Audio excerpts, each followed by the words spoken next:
The crossroad exchange, pertukaran di persimpangan kehidupan. Saya katakan the crossroad, karena ada pertukaran di persimpangan kehidupan kita. The greatest of any great exchange in our life of God. Yang saya ingin bicarakan adalah the greatest exchange, pertukaran in our life of God, dalam hidup kita di dunia ini. Ini adalah sesuatu yang jual atau beli yang melibatkan keputusan hati dan pikiran kita, yang melibatkan the wholeness of a human being, melibatkan keputusan hati dan pikiran kita. Our wills and decision making are involved in the dealings of buying and selling. It involves our direct intention and act of intentionally done deal in this crossroad exchange. Spirit, soul, and body. Karena manusia adalah roh, memiliki jiwa dan hidup dan tubuh. Dan kita tahu tubuh kita pada suatu hari akan lenyap, tapi roh kita hidup selamanya. Roh kita memiliki jiwa, emotion, dan sekarang kita hidup di dalam tubuh. So human being adalah spirit, soul, and body. Nah, ini crossroad exchange, pertukaran di persimpangan jalan kehidupan kita, jual beli itu pertukaran yang adalah sangat the greatest di dalam segala sesuatu pertukaran dalam hidup manusia di dunia ini. Tidak ada bagian dalam pertukaran ini, tidak ada bagian. You take it or you leave it. Pertukaran di persimpangan jalan kehidupan kita. You take it or leave it. Tidak ada bagian.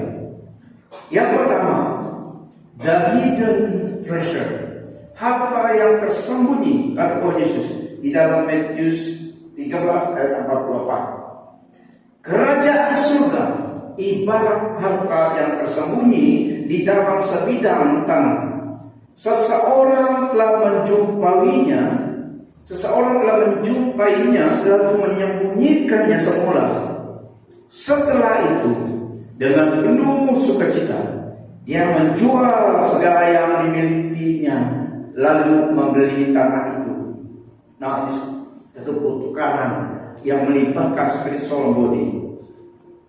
Kerajaan surga dalam perumpamaan ini adalah harta yang tersembunyi.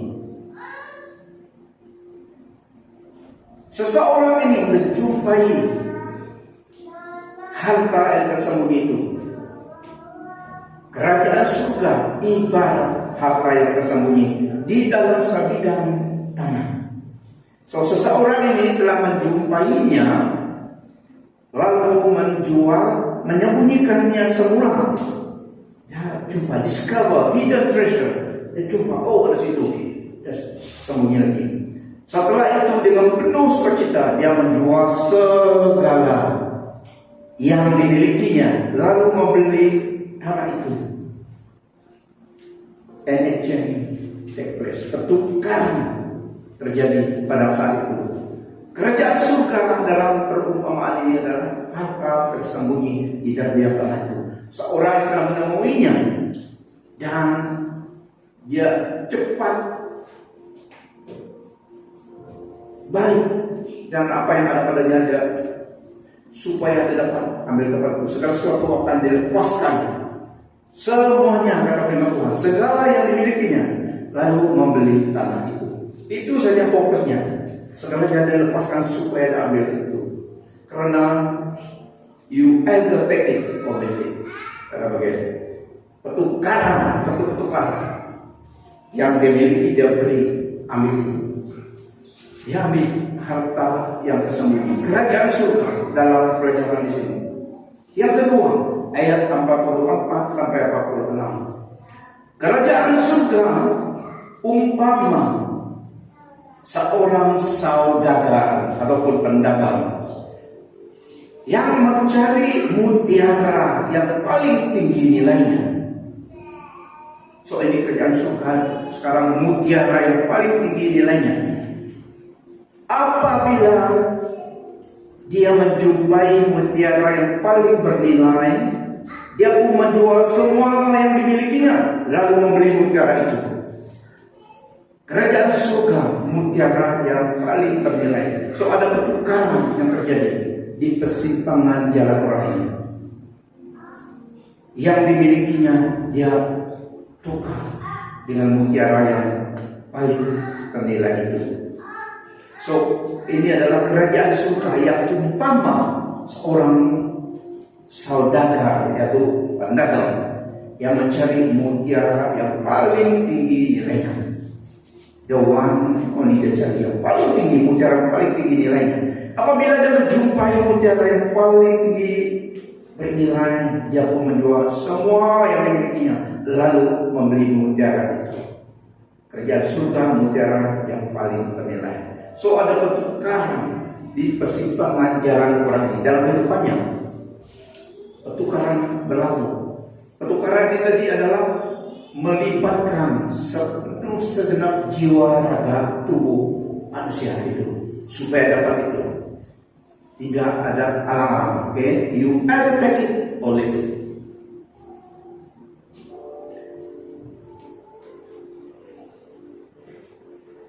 Perumpamaan adalah parables, adalah pelajaran cerita yang mengandungi pelajaran.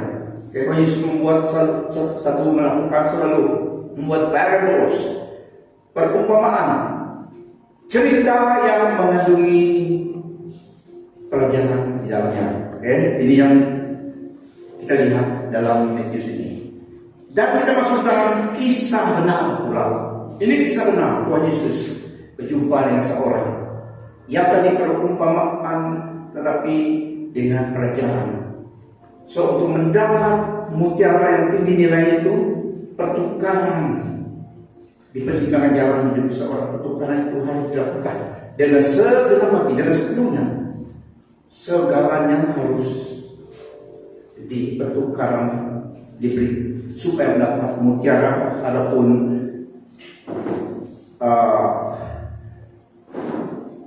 harta yang tersembunyi itu. So melibatkan segenap jiwa raga seseorang, persimpangan kehidupan kita. Ini kisah benar yang Tuhan Yesus ceritakan di dalam Matius 19 ayat 16 sampai 30. Matius 19 seterusnya. Pada suatu hari seorang pemuda datang berjumpa Yesus lalu bertanya, "Guru, apakah perbuatan baik yang harus aku lakukan untuk mendapat kehidupan kekal?" Dia mau ada satu pertukaran dalam hidupnya, seorang anak muda ini. "Guru, apakah perbuatan yang baik? Apakah perbuatan baik yang harus aku lakukan untuk mendapat kehidupan kekal?" Yesus menjawab, "Mengapa kamu bertanya kepadaku apa yang baik? Hanya satu yang baik, yaitu hanya Allah yang baik." Di situ dia menyatakan hanya Yesus saja yang Allah. Jadi dia satu yang baik. "Sekiranya kamu ingin masuk ke dalam hidup, patuhilah hukumnya," yaitu hukum Allah yang memberi hukum itu. Sekiranya kamu ingin masuk ke dalam hidup, patuhilah hukumnya. Anak muda itu bertanya dan menjawab. Pemuda itu bertanya, "Hukum yang mana?" Hukum yang mana? Yesus menjawab, "Jangan membunuh, jangan berzina, jangan mencuri, jangan memberi kesaksian palsu. Hormatilah ibu bapakmu, kasihilah sesama manusia sebagaimana kamu mengasihi dirimu sendiri. Semua hukum ini telah dipatuhi." Nah, mudah dijawab, "Semua hukum ini telah kupatuhi," kata pemuda itu. "Apakah lagi yang harus kulakukan?" Semua itu dilakukan. Pemuda ini dia mengenal hukum. Dia melakukan hukum. Dia mengenal hukum, tapi dia tidak mengenal kasih karunia Allah dalam Yesus Kristus. "Semua hukum ini telah kupatuhi," kata pemuda itu. "Apakah lagi yang harus kulakukan?" Yesus menjawab, "Jika kamu ingin menjadi sempurna, pergi, jual segala harta bendamu dan sedekahkan kepada orang miskin, maka kamu akan mendapat harta di surga. Sesudah itu datanglah dan ikut aku. Memberi kepada orang miskin yang memerlukan, satu cara kita mendapat harta di surga menurut Tuhan Yesus di sini. Sedekahlah kepada orang miskin, terutama orang seiman, maka kamu akan mendapat harta di surga. Sesudah itu datanglah ikut aku. Nah, saudara-saudari, memberi kepada orang miskin yang memerlukan ada satu kesempatan dan peluang. Satu cara kita mendapat harta di surga menurut Tuhan Yesus di sini. Apabila mendengar jawaban Yesus, pemuda itu beredar dari situ dengan duka cita, karena dia seorang yang kaya raya. Ini bukan bunga raya, ini kaya raya. Bukan bunga raya. Apabila mendengar jawaban Yesus, pemuda itu beredar ataupun berpindah lari dari situ dengan duka cita di hatinya, karena dia seorang yang kaya raya. Yesus pun berkata kepada murid-muridnya, sesungguhnya aku berkata kepadamu, susah sekali bagi orang kaya memasuki kerajaan surga. Seharusnya dia perlu kaya dalam kasih dan iman kepada Tuhan dan kasih kepada sesamanya, saudaranya, orang miskin. Aku berkata kepadamu, lebih mudah bagi seekor unta memasuki lubang jarum daripada seorang kaya memasuki kerajaan Allah. Ini orang kaya yang tidak kaya dalam iman kasih akan Tuhan. Para murid Yesus heran mendengar. Nah, saudara-saudari, di sini pertukaran. Dia mau hidupnya kekal. Jadi Tuhan Yesus beri caranya. Pertukar di persimpangan jalan anak muda ini. Dia jumpa dengan Tuhan Yesus. It's the place, a down deal. You either take it or leave it. Dia ada bagian. Tuhan Yesus berkatakan kepada dia. Dia melakukan semua hukum Taurat. Dia mengenal Taurat dan melakukan. Dia tidak berzina. Walaupun digoda, tidak berzina. Tidak jeling mata sekalipun. Tidak tergoda apapun. Amen. Ini orang kaya yang betul.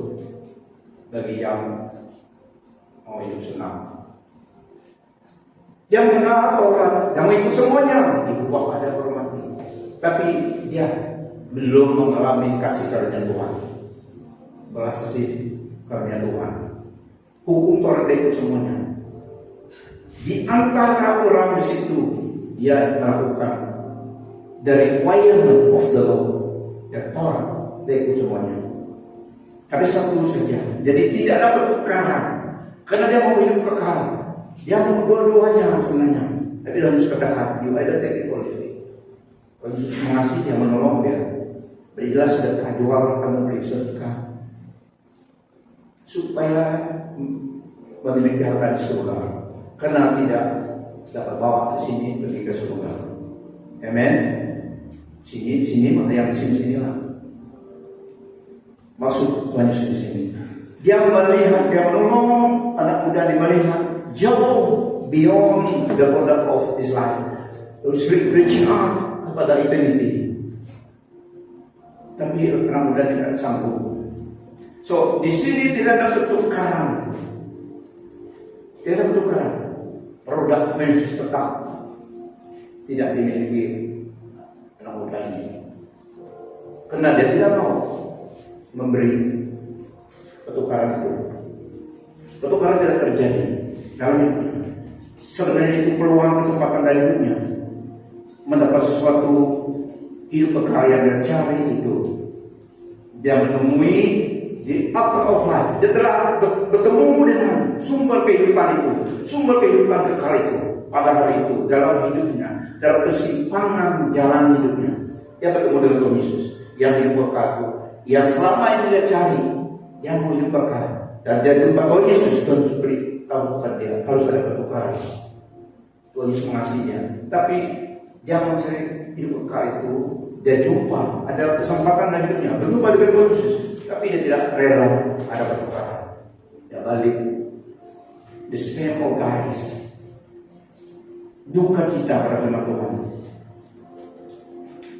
Para murid Yesus heran mendengar kata-kata itu, lalu bertanya, kalau begitu siapakah yang dapat diselamatkan? Bayangkan lubang jarum yang terbesar pun tidak dapat kucing limpas dalam kan, kalau kita rasionalisnya. Apalagi sakit unta masuk dalam melalui lubang jarum. Itu pun belum tahu, kalau unta besar belum dapat masuk. Kok satu ya behel boleh mungkin ini baru masuk, pada tidak masuk. Jadi mereka heran mendengar kata-kata lalu bertanya, kalau begitu siapakah yang dapat diselamatkan?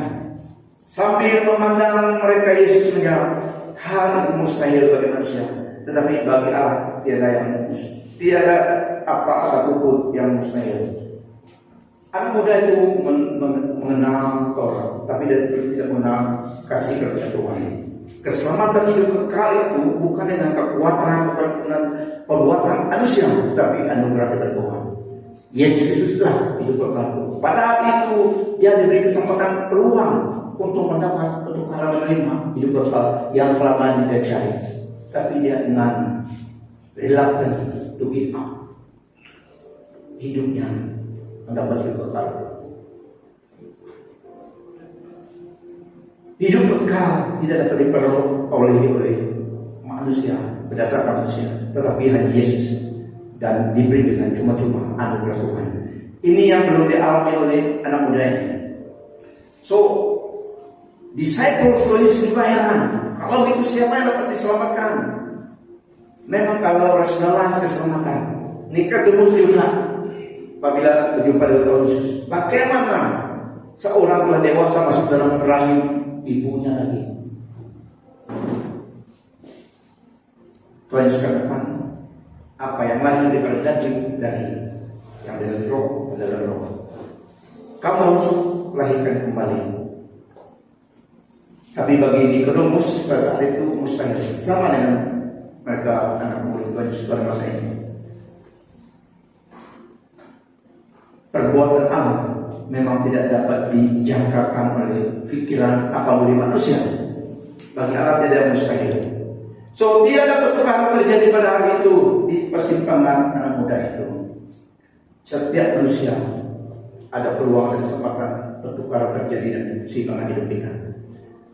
Sama ada kita you take it or leave it saja. Nah, mereka seterusnya mereka sangat heran siapa yang dapat diselamatkan. Ayat 27 sampai 30 Matius 19 adalah upah mengikut Yesus. Petrus menjawab, ini masih conversation dengan Tuhan. Petrus menjawab, kami telah meninggalkan segala-galanya untuk mengikutimu. Apakah yang akan kami terima?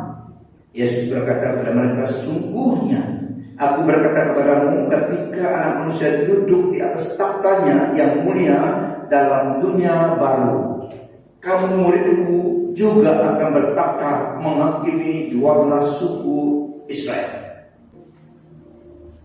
Kami telah meninggalkan segalanya, apa yang ada pada kami.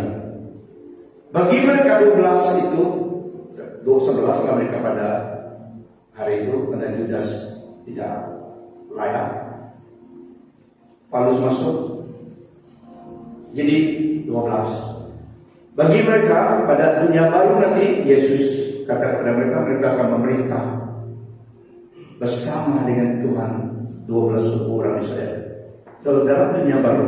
Dan bagi kita, setiap orang yang telah meninggalkan rumah atau saudara lelaki, saudara perempuan, ibu bapa, anak-anak atau ladang atau pekerjaan sekolahnya, karena namaku akan menerima 100 kali ganda apa yang ditinggalkannya dan akan memperoleh hidup kekal. Tuhan katakan double blessing. Hidup kekal diperolehkan upah Tuhan. Yesus Kristus katakan di sini, setiap orang yang telah meninggalkan rumah atau saudara lelaki, saudara perempuan, ibu bapak, anak-anak atau ladang maksudnya pekerjaan sekolahnya, karena namaku akan menerima 100 kali ganda apa yang ditinggalkannya dan akan memperoleh hidup kekal. Wow, we cannot give God. Semua tadi beri kesempatan menentukan dalam hidup dunia ini. Meskipun tidak semua meninggalkan pekerjaan, tapi juga dalam suatu application-nya kita ada ruang, ada masa untuk melayani Tuhan, untuk pekerjaan Tuhan dalam hidup kita, dalam apa yang kita miliki, ada bagian Tuhan, ada ruang bagi Tuhan.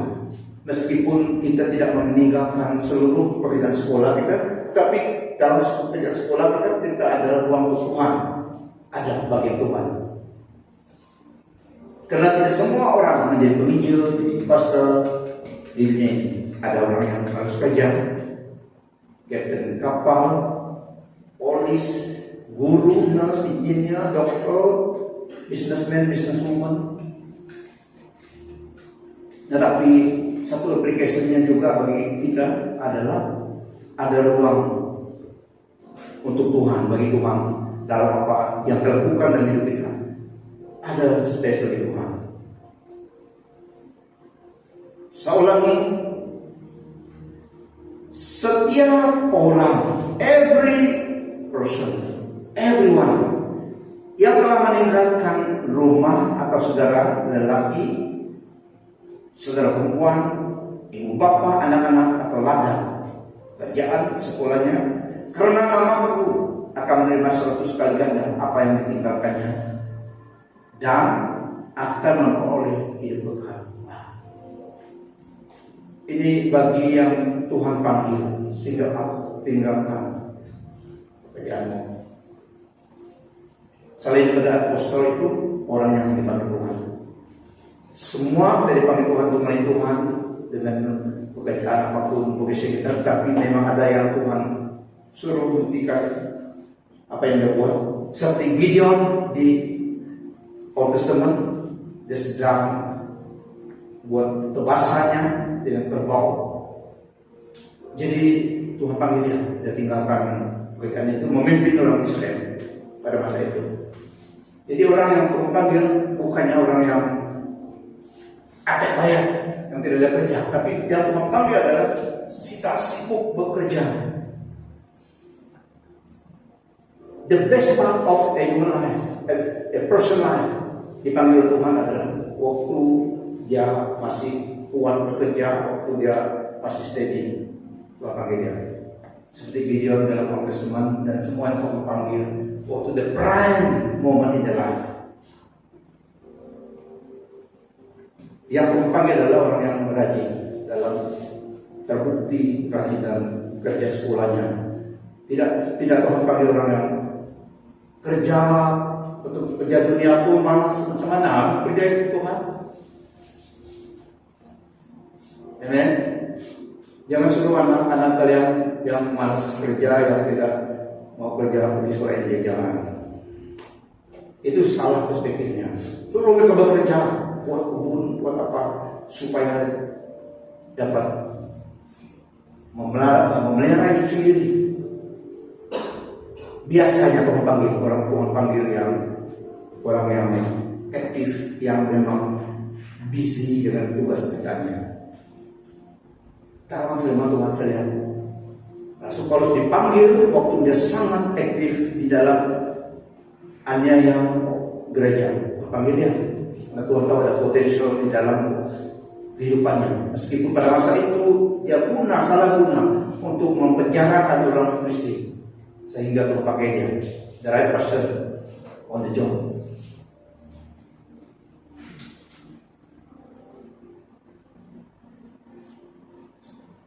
Tetapi ramai orang yang terdahulu akan menjadi terakhir, dan yang terakhir akan menjadi yang terdahulu.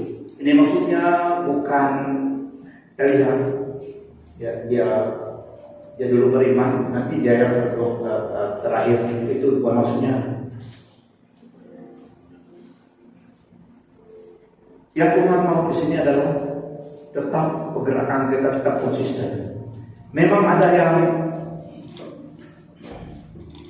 2-3 pengertian dalam ini. Yang pertama, memang yang mengenal Tuhan dulu, yang seharusnya Tuhan udah konsisten imannya. Dan kalau dunia memandang, perspektif dunia memandang, kalau orang itu lama sudah menjadi guru, kan dia tidak layak menerima upah besar karena sudah tidak. Bagi Tuhan tidak. Yang pertama adalah konsisten. Jadi yang dulu pun bukan masanya melalui Tuhan itu yang dikira, tapi kesetiaan artinya konsistensi melalui Tuhan. Jadi juga itu pengertiannya yang kita lihat, wah ini nama pangkat yang besar nanti di dalam kerjaan surga. Itu belum pasti, karena kita tidak tahu. Mungkin yang tidak ternampak oleh dunia, tapi mereka setia melalui Tuhan. Pada masa itu mereka besar pangkatnya dalam rel Tuhan. Pada masa itu, jadi kita tidak tahu. Maksudnya ada yang itu nanti di dalam hadirat Tuhan, mereka yang tidak nampak kita di pandangan manusia di dunia ini melalui Tuhan, tapi mereka setia melalui Tuhan. Ternyata mereka yang pegang jabatan tinggi, itu juga pengertiannya. Yang Tuhan mau di sini adalah konsistensi dalam hidup seseorang Kristen. So ada pertukaran di persimpangan jalan kehidupan. Cerita benar, itu tadi cerita benar, ini juga cerita benar. Ada seorang, mungkin kalian minat musiknya, Michael Jackson. Siapa minat Michael Jackson di sini? Michael Jackson, yang bagus lagu, ada lagu yang bagus. Ada sakit lagu lagi di tap ya, Michael Jackson. Biar, lebih itu.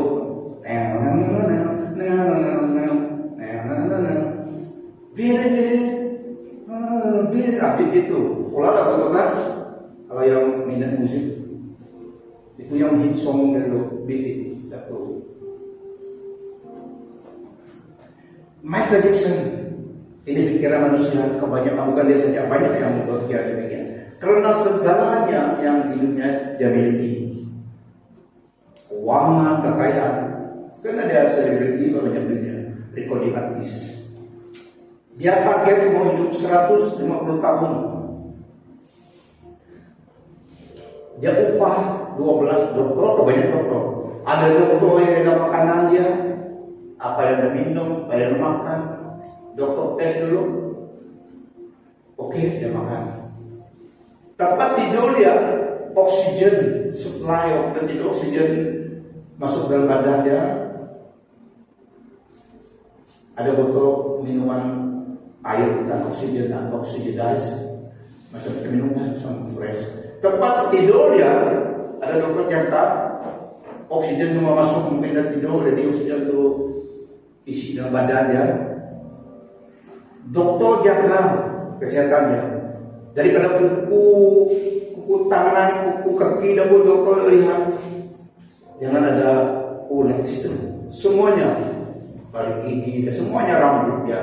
Semua ada dokter dia upah setiap hari. Injection, kalau perlu injection, vitamin A, B, C, injection badannya kalau perlu. Injection 12 dokter dia. Banyaklah yang jaga itu makanan, minuman, semuanya. Overdose dadah. Dia target 150, jadi semua peralatan di rumahnya dokter setiap hari datang merawat. Dia juga buat beristikan, surgery. Ya banyak duit dia dapat bayar upah private dokter. 50 tahun mati dia. Ini kisah benar. 50 tahun mati dia, 100 tahun tidak capai. Dia target 150 tahun kemudian. Tapi tidak sabar. 50 tahun nanti. Jadi ini kisah benar. Kehidupan ala demikian. Dalam renungan saya sendiri, untuk diri saya, saya sudah ke kota, saya sudah ke desa, saya sudah menikmati ini, menikmati itu. Kerinduan yang sangat dalam hati saya secara pribadi, dengan Tuhan, menyembah Tuhan,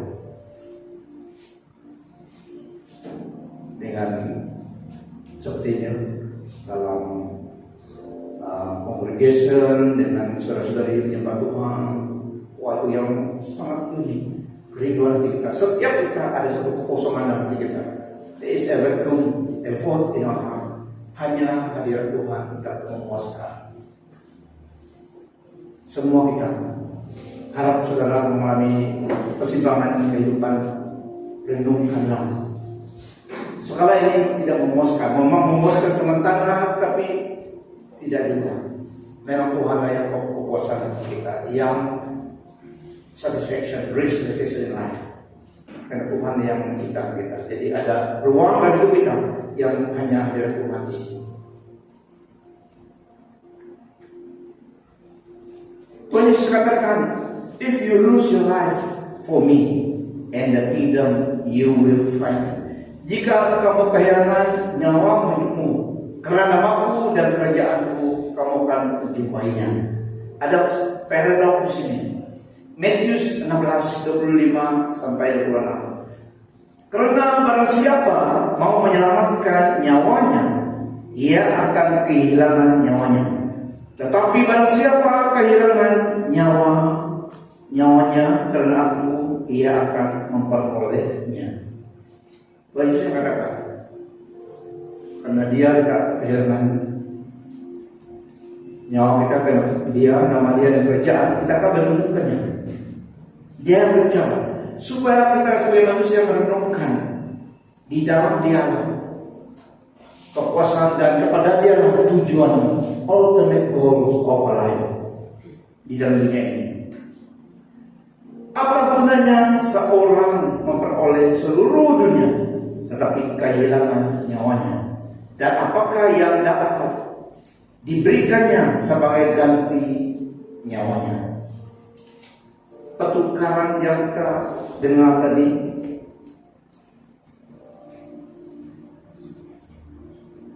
pertukaran yang dilakukan setiap kita di persimpangan hidup kita.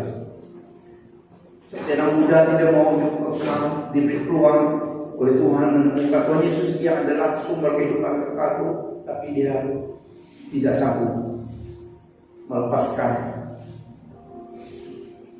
supaya mendapat hidupnya, hidup kekal. Nah, saudara-saudari, hati kita represent the hidden, deepest and most intimate part of ourselves, and the very source of our life, the heart. The heart represents the hidden, the deepest and most intimate part of ourselves, and the very source of our lives. The treasure represents whatever has most value and gives us security both today and in the future. Lukas 12:28.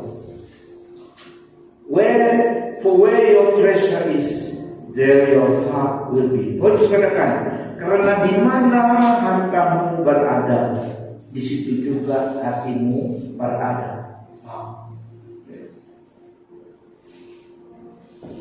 Di mana harta kita berada, di situ juga hati kita berada.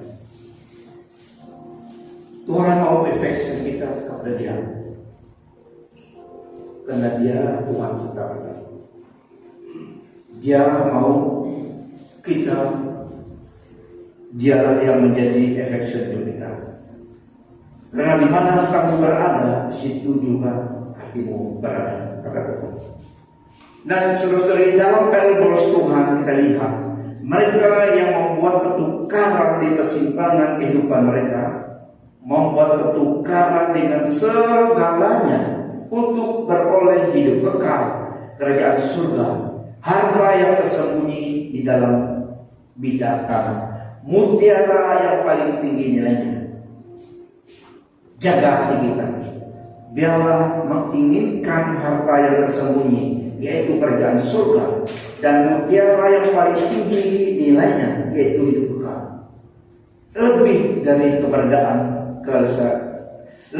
keberadaan keselesaan sementara yang dalam dunia. Amen. Ini yang Tuhan mau. Pertukaran di persimpangan hidup kita. We either take it or leave it. Termnya, kondisinya taruh kepada Tuhan. Ini pelajaran untuk kita pada pagi hari ini. The crossroad action, pertukaran di persimpangan jalan kita. Dalam hidup kita pasti ada masa pertukaran yang terjadi. Bahkan hampir setiap hari kita membuat, sama ada yang mana kita ikut, yang mana yang kita ikut dalam hidup kita. So setiap hari, bahkan setiap hari, hampir setiap hari ada pertukaran begitu. Kita melibatkan kita pikiran hati kita, tubuh jiwa kita.